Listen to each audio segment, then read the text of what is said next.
El manejo de la memoria, o sea, la liberación, solicitud y liberación de objetos dinámicos es sumamente importante, no solo porque una aplicación que tiene fugas de memoria, al estarse ejecutando una y otra vez, puede llegar un momento en que se quede sin memoria, y esto hace que puede hacer que la aplicación tenga que abortar, ¿verdad? Eh, más, más serio todavía es el asunto de que los destructores de las clases no se invoquen, y por lo tanto los recursos que estaban destinados a ser liberados en los destructores no sean liberados. Entonces habría que esperar o que el programa cierre, ¿verdad? O que simplemente el programa aborte, ¿no? Algo así. Entonces, los problemas de memoria son importantes. Más importantes todavía es la, los problemas que se generan cuando los destructores no son invocados, ¿sí? Vamos a ver cómo el C++11 nos ayuda en este sentido. Digamos que tenemos una clase que lanza una excepción en el constructor si un parámetro es negativo. ¿Okay? Digamos que la clase se llama A, ¿sí? Y que le pasamos el parámetro. Si es negativo, tira un error de sistema, una excepción. ¿Okay? Y con una hilera y con un código de error. Esta es, digamos, de lo más recomendable, digamos, es siempre lanzar una excepción que esté de alguna forma derivada de la clase exception en std, ¿verdad? Y en estos casos, perdón, inclusive asociarla a un código de error si es posible, también es muy útil. Pero tampoco debemos de preocuparnos demasiado sobre esto. Lo importante es lanzar una excepción y que el tipo sea derivado de exception. Eso es una buena práctica, ¿ok? Entonces, ahí tenemos esta clase, y si le pasamos para construirla un valor negativo, va a lanzar, ¿ok? Y en el destructor lo que hace es decrementar un contador que es un contador que cuenta, valga la redundancia, el número de instancias creadas de la clase A. Por eso es que es un contador estático, que quiere decir que el contador corresponde a la clase, a la clase y no a los objetos de la clase A. ¿Ok? También tenemos un método estático que retorna el contador, ¿sí? Ok, entonces tenemos esa clase. Mantengamos esa clase en mente.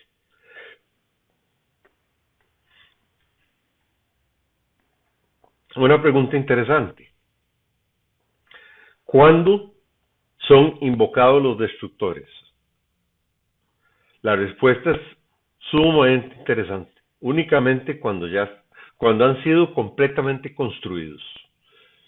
¿Eso qué quiere decir? Quiere decir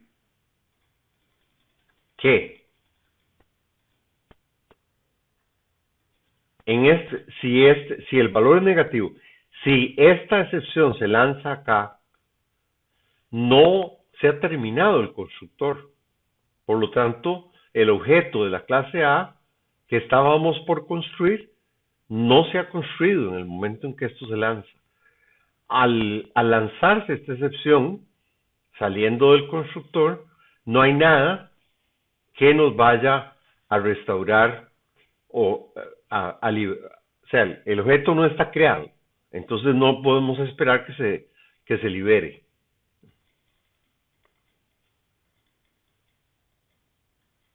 ¿Ok? Entonces hay que esperarse que el objeto esté completamente construido. ¿Ok? Si un constructor lanza el, el destructor correspondiente a la clase no es invocado. Punteros crudos como miembros de la clase no tienen destructores. Y por lo tanto, aun si algunos de ellos son creados, si por lo menos uno de ellos no es creado, entonces vamos a tener una fuga. ¿Ok? Veamos esto. Este es un posible leaker. ¿Ok? Vamos a tener una clase B que fue escrita por un programador muy novato, ¿sí? Y esta clase recibe dos parámetros enteros y pasa a crear, a inicializar el puntero 1 y el puntero 2, invocando el constructor de la clase A, pasándole cada uno de los valores respectivamente. ¿Ok?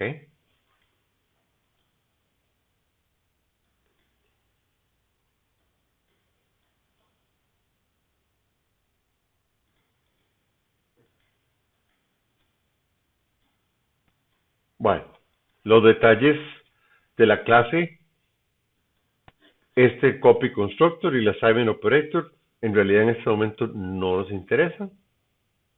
Los pongo para ser completo, pero nada más. Y ahora sí, analicemos esta clase. ¿Qué es lo que tenemos? Lo que tenemos es, ¿qué sucede si, si sabemos que la clase A lanza una excepción si el valor con que se inicializa es negativo? Entonces, supongamos que el primer valor es positivo y el segundo es negativo. Entonces, si el primero es positivo, no va a lanzar excepción y el primer objeto se va a crear. La dirección se va a almacenar en el puntero 1. Ahora asumamos que el segundo parámetro, al constructor, es negativo. Entonces, al entrar en el constructor de clase A, se va a lanzar una excepción. ¿Okay? ¿Cuál es el problema que vamos a tener? Que el objeto de la clase B, naive, no ha sido construido, por lo tanto, el destructor no puede ser invocado, no va a ser invocado, ¿ok? Si no va a ser invocado, entonces el puntero 1, que ya sí se había construido, ese puntero va a tener una fuga, o sea, vamos a tener esa fuga, ¿ok? Vamos a producir la fuga para que lo vean más clarito. Digamos, este es el caso, ¿verdad? O sea, el clase naive le pasamos primero un entero positivo y después un entero negativo. Y tenemos un catch. ¿Ok? Y esto va a ser interesante porque vamos a imprimir antes de crear el primer objeto de la clase A, vamos a imprimir y esto nos va a dar 0. Cuando la clase B se construye, se comienza a construir, se crea un objeto de la clase A. Entonces el contador de la clase A se incrementa en 1. Pero el segundo objeto de la clase A no se crea. Entonces el contador no pasa a ser 2, como debería ser si los dos fueran construidos. Por lo tanto, después de try catch, lo que vamos a tener aquí es que el contador retorna 1 cuando debería retornar 2. Entonces aquí tenemos una fuga. ¿Ok? Ahora sí, ¿cómo hacemos para que esto sea a prueba de tontos? Vamos a usar En lugar de usar punteros crudos, vamos a usar punteros inteligentes. En este caso, no tenemos necesidad de compartir los punteros, por lo tanto, se trata de punteros únicos de la clase A. Ok. Y vemos cómo el resto del constructor todo queda igual, ¿sí?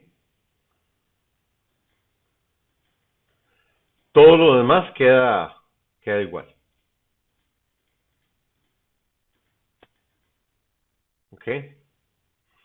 Vean que el destructor de la clase B lo definimos como default, que no tiene nada que hacer. ¿Ok? Como puntero 1 y puntero 2 son miembros de clases, ya no son punteros crudos, no tenemos que hacer ningún delete en el destructor. Automáticamente, al destruirse el objeto de la clase B, los objetos contenidos por el puntero 1 y puntero 2 van a ser destruidos automáticamente. Se va a invocar el destructor. ¿Ok? Entonces, supongamos que se le pasa el primer valor positivo y el segundo valor negativo. Entonces, el primer valor positivo hace que el primer objeto de la clase A sea construido correctamente, se inicializa el puntero 1. Cuando llegamos al puntero 2, con el valor negativo, lanza una excepción y entonces el puntero 2 nunca es construido. ¿Ok? Entonces, la clase B, el objeto de la clase B no es construido tampoco, pero el objeto de apuntado por el puntero 1 sí fue construido en su totalidad. Entonces, sí se invoca su destructor. Entonces, no tenemos una fuga. ¿Ok? Ahora vamos a ver, relacionado a este asunto, también tenemos el problema de las excepciones. El mundo de las excepciones es que nuestros códigos deben de presentar algún tipo de garantía. O sea, no es posible que nosotros definamos una operación y que no sepamos qué podemos esperar de ella si una excepción es lanzada a través de ella. O sea, si esa operación tiene recursos, necesitamos que esos recursos sean liberados, ¿verdad? En fin, entonces tenemos varios niveles de garantías, ¿ok? La garantía básica que todas operaciones deben de mantener es que los invariantes de todos los objetos se mantienen y que no hay recursos, no tenemos ninguna fuga de recursos. Este es el mínimo de la garantía que tenemos que nuestro código tiene que tener. Esto no es trivial y esto es algo que nuestro código debe de tener. Debe ser posible, después de una excepción, debe ser posible destruir un objeto o asignarle a él luego de cualquier operación. O sea, los objetos involucrados tienen que quedar en un estado tal que pueden ser destruidos sin ningún problema o que pueden ser reasignados a un nuevo valor sin causar problema. Esta es la segunda parte de la excepción de la garantía básica de excepciones. ¿Ok? Esto es importante. O sea, estamos en el punto 2, que es el más, que es el menos, digamos, obvio. Lo que queremos decir es, bueno, algo sucedió, no sabemos exactamente en qué estado quedó un objeto, pero yo puedo yo puedo trabajar con ese objeto. El estado es, o sea, no lo conocemos necesariamente, pero yo lo puedo destruir, el objeto. Y también, si quiero, lo puedo reasignar a otro valor válido, ¿sí? Entonces, esas son las dos condiciones que tenemos ahí, de la garantía básica de excepciones. Ahora, la garantía fuerte de excepciones es la básica, ¿ok? Más que la operación sea que se lleva a cabo completamente o no tiene ningún efecto. O sea, es un comportamiento transaccional, ¿ok? Un comportamiento transaccional. Ya sea que la operación sucede o no tiene absolutamente ningún efecto. No le pasa nada. No hay cambio de estado en el objeto. Y luego tenemos la garantía del no except, ¿ok? Que es la nueva palabra de C++ que viene a reemplazar la palabra throw. Es la básica más la operación se garantiza que no va a lanzar ninguna excepción. Si esta operación lanzara una excepción, el programa termina. O sea que cuando le vamos a poner no except, tenemos que estar seguros de que se lo vamos a poner. De que vamos a cumplir lo que estamos poniendo ahí. Noten que no es buena idea simplemente para ahorrarnos trabajo, entre comillas, no poner el no except. No, más bien deberíamos de tratar de que la mayoría de nuestras operaciones sean no except. Que si hay alguna que nosotros vemos que sí puede lanzar una excepción, entonces no la pongamos no except, pero que casi que la regla por default sea que se espera que la operación, o se garantiza más bien, que la operación no va a lanzar una excepción. ¿Ok? Código exception safe. ¿Ok? Entonces, vamos a ver, por ejemplo, el no leakage en clase B. Vemos que ahora en la clase B, no es la clase B naive. ¿Ok? Entonces, en este caso, ¿verdad? Es igual, el código es el mismo que antes, solo que hemos cambiado la clase B naive por la clase B. Entonces, en este caso, tenemos código que es exception safe, es seguro y no vamos a tener ninguna fuga de memoria. Ahora, un ejemplo de una excepción, de una garantía de la fuerte, ¿ok? Llamémosle a este algoritmo uninitialized copy, ¿ok?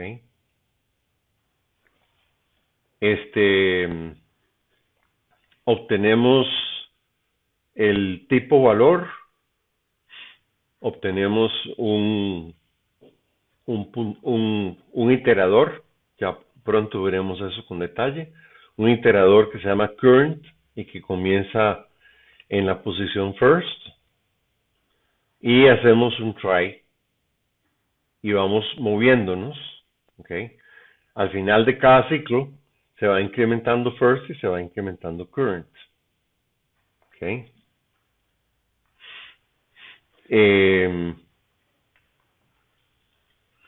Cada vez que tenemos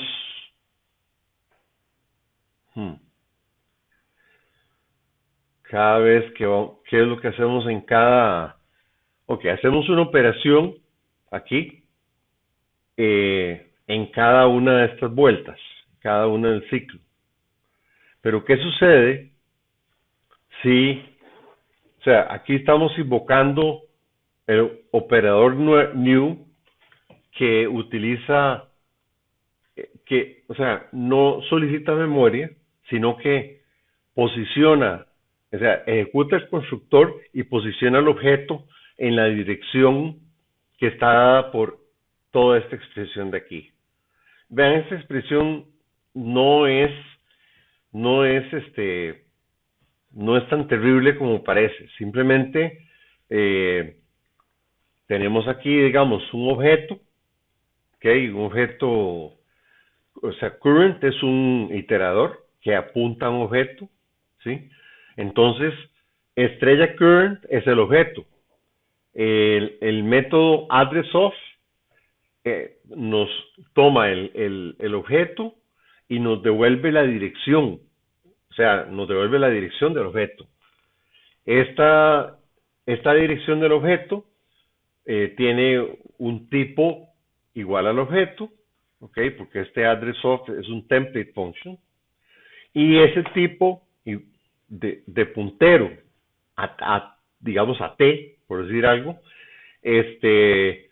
tenemos que pasarlo a void pointer, a un puntero void, para que sea lo que espera new.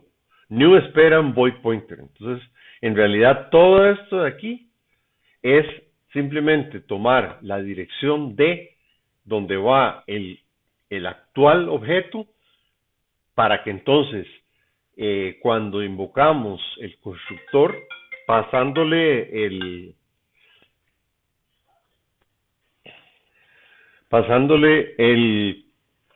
iterador, ¿ok?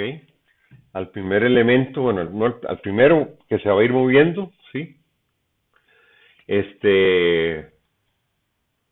Okay. Y eso hace que la construcción del objeto sea hecha en el área de memoria asignada, ¿ok? Y si pasa hasta aquí, entonces se retorna el iterador current. Ahora, si hay cualquier excepción en este caso acá, entonces se todos los primeros hasta current, desde el primero hasta antes de current, ¿verdad? Vamos a invocar el destructor, que se hace de esta forma. ¿Ok? Como no estamos haciendo el new corriente normal, el new que solicita memoria y todo eso, entonces no hacemos el delete sobre el objeto, sino que invocamos directamente el destructor. Esta es la forma de invocar el destructor. Pero esto solo se hace cuando hemos utilizado el new, que se llama el placement new. El placement new, ¿sí?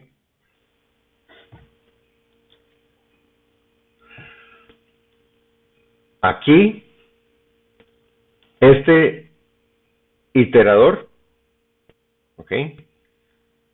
Ese iterador que apunta al primer elemento de el contenedor donde vamos a copiar, el destino, pues, al primer elemento del destino. Por lo tanto, vamos a ir llamando al destructor de cada uno de estos elementos, y luego tiramos nuevamente la excepción. O sea, porque algo anduvo mal acá, algo anduvo mal. ¿Y a dónde fue que anduvo mal? Pues en el constructor, ¿verdad? En este constructor está el problema. ¿Ok? Pero entonces tenemos que atajarlo, o sea, tenemos que devolver o sea, deshacer lo que se había hecho. Aquí se había hecho con new, y aquí tenemos que deshacer lo que se había hecho, y luego que se deshace, volver a tirar la excepción. Este es un ejemplo, entonces, de mantener la garantía más fuerte que hay. ¿Okay? O sea, es una garantía transaccional. O se hace todo o no se hace nada.